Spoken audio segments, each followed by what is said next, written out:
I'm writing a letter to my mum. She loves to get letters. Oh, I'll put a stamp on it.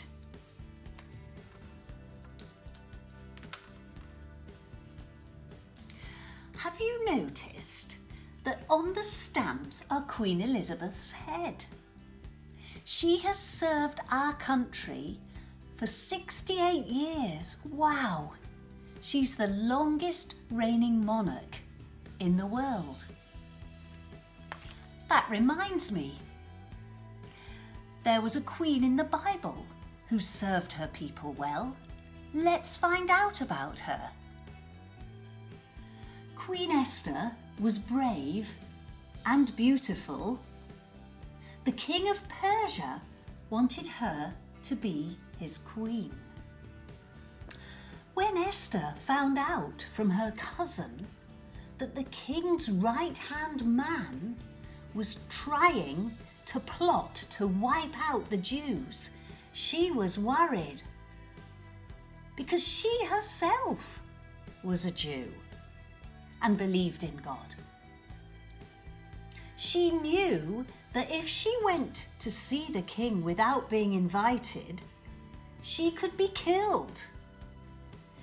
Esther asked her cousin to get all her people together to pray and to fast for 3 days. And he said to her, "Maybe you were queen for just such a time as this." Esther faced her fears and she trusted God and she went to see the king. Let's find out what happened.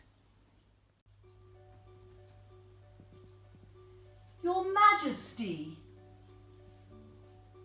Queen Esther, come in. You may talk to me. Thank you, Your Majesty.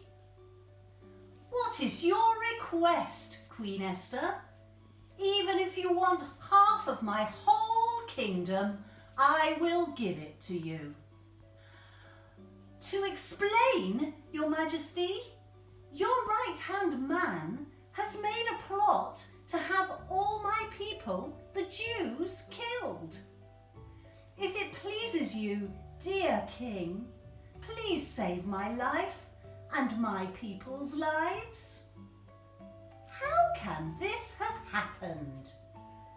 Your right-hand man made a law to attack the Jews. I am very, very angry to hear this. He himself should be killed, not you and your people. Guards! Guards! Arrest that man!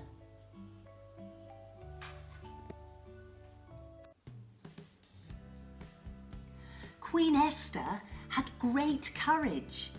She took the initiative and made a plan. She had faith in God and she had a really supportive cousin. She let her values, or who she was, decide that she needed to take action. And you know, Jews today still celebrate her actions in the festival of Purim. On March the 8th every year, it's International Women's Day. There's a long history going back more than 100 years about when Women's Day was organised to celebrate the contribution that women have made to society. In 1909, the Socialist Party of America organised a Women's Day in New York City. It was celebrated by women from Germany and Austria and Denmark and Switzerland. In 1913, Russian women held their first Women's Day. In 1914, in London, there was a march in Trafalgar Square where Sylvia Pankhurst was arrested on the way to make her speech. She and her mother, Emmeline Pankhurst, were born in Manchester, where I used to live, and were involved in the women's suffragette movement. They campaigned for women to be able to vote.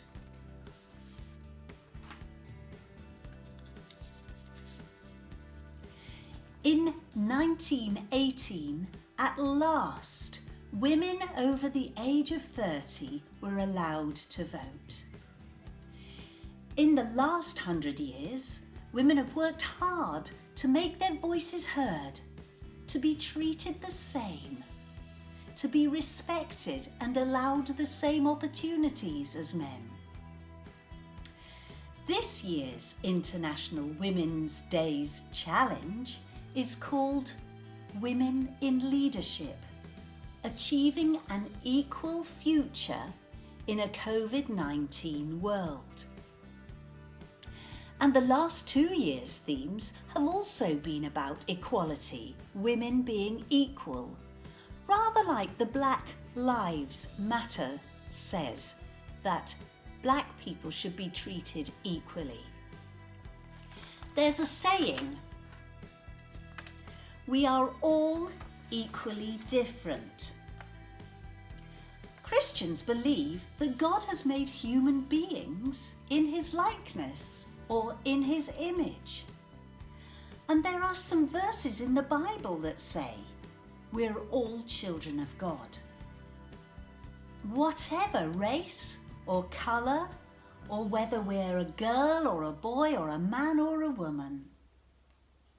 So, as we celebrate Women's Day, let's remember that, like Esther, we were made for such a time as this, and we can all be courageous, and that we all are equally different.